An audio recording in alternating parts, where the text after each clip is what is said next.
Andrew Goodwin in 1992 came up with 6 common codes and conventions of music videos.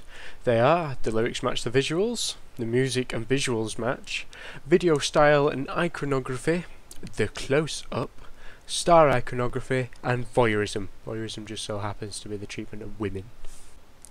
Carl Rogers in 1961 came up with the ideal self, ideal partner theory.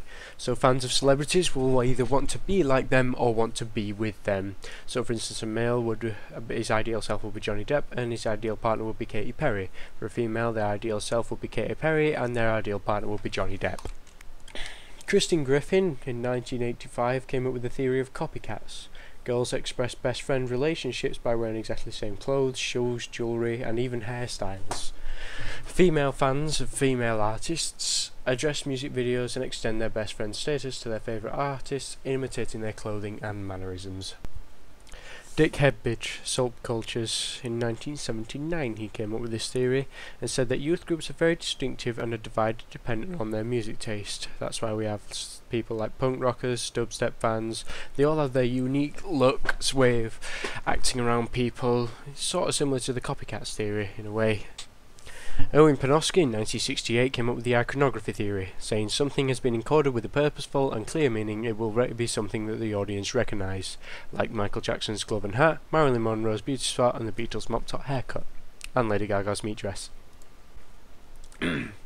John Berger in 1972, who is an art person, not media, came up with the theory of ways of seeing, that men act and women appear. Men look at women and women look at themselves being looked at by the men. Women are aware that they are being seen by a male spectator. Laura Mulvey in 1975 came up with the male gaze theory. This one's a bit of an obvious one. The female body is objectified in order to provide erotic pleasure for the male.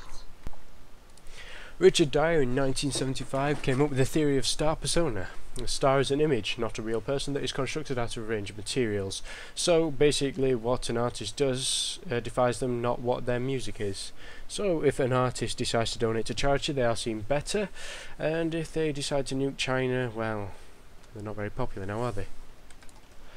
Roy Schruker back in 2001 answered the question, why do music video exists? So his theory is, understanding popular music defines music videos as both an industrial and commercial product and a cultural form.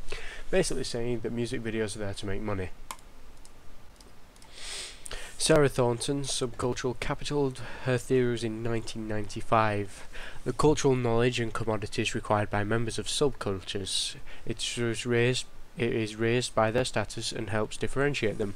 So just like in society, stereotypes are a way of grouping different subcultures. The music videos reinforce their stereotypes through their imagery and can create moral panics. Yay. Stuart Hall in 1980 had the preferred reading theory, in which everything which appears in media text has been carefully chosen / encoded to create a preferred reading. So everything you see in the media has been put there especially in order to get their message across to an audience. Svenny Karlsson back in 1999 was a kind enough chap to give us the representations of music artists. These can be a commercial exhibitionist, which sell themselves as well as their music, like Cheryl Cole, a televised bard, which tells a story in their music video, which is almost every artist that's not in the pop industry, and an electronic shaman, which acts as a god within their video, such as Robbie Williams in his James Bond one. Now for my favourite theory, Svetlana Todorov in 1977 came up with the theory of narrative structure. Stage 1 is the stable equilibrium, Stage 2 is the disruption, Stage 3 is the recognition of the disruption, Stage 4 is the action against the disruption, and Stage 5 is the return to the stable equilibrium. Near enough all narratives in the world contain this.